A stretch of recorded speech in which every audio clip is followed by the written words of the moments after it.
Hi, Miss. Can you give us a brief outline of what photography is? Photography in stage 5. Yes. So if you choose photography, so it's PDM. Um, it's actually digital media and photography. That's what the course is called. So when you study this course, you'll learn how to use a DLS camera. So the manual functions as well as the auto functions. So all the different functions on the camera. You'll learn about composition, how to actually choose good lighting as well, so that you can have a great composition. So we learn about different lighting techniques. We look at studio lighting. So you go into a dark room like here, and then we explore different lighting techniques that you can use to create interesting compositions. We also go outside. So this helps us to understand the way that light impacts, the camera. We also learn about, we also do visual analysis. So we learn about photographers who work in different, using different concepts, but exploring different types of photography. And then we do film and animation as well. So both moving and still images. So we just, from that, once you learn about how to use the digital camera, we also explore different technology like mobile phone technology, also drone technology. We look at 3D printing and, and we can combine all those sorts of technology together. Yeah. All right. So, what does photography or digital media and photography offer to Stage 5? Well, basically, that's what I've just said there. So you would go through and you would do different units of work. So if you choose photography in stage 5, so in year 9, you might start off with learning digital manipulation as well. So we learn how to use the digital camera, DSLR cameras, which we have.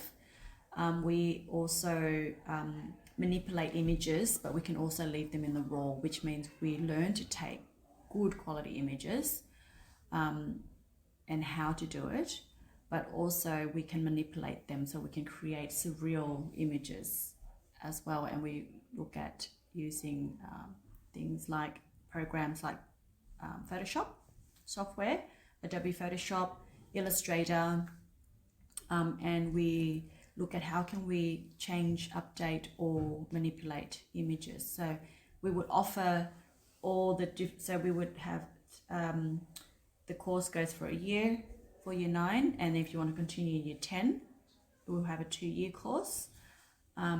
And you can improve your, obviously if you don't choose it in year 9, you can pick it in year 10, but your skills you can always pick up, because we're always learning different skills all the time. All right.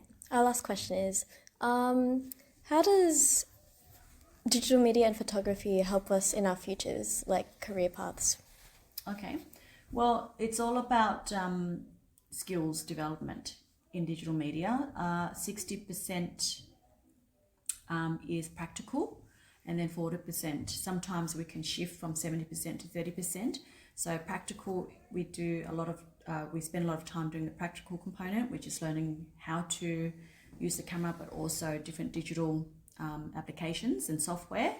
So you can, if you're interested in design, if you're interested in being a photographer, anything that's in the obviously creative field, but you could even work in, say, the car industry and be the graphics person, the person that deals with all their photographic works. So we learn to look at how people can take photographs, say if they were a concert photographer, right? You could also learn how to take photographs if you want to be a portrait photographer or wedding photographer. So those are the kind of jobs you can take with you, but it doesn't mean you just go and work on your own.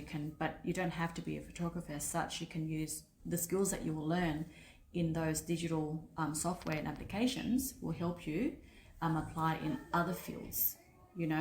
If you work in the medical field, you'll be using all sorts of different software and technology as well. So there's a quite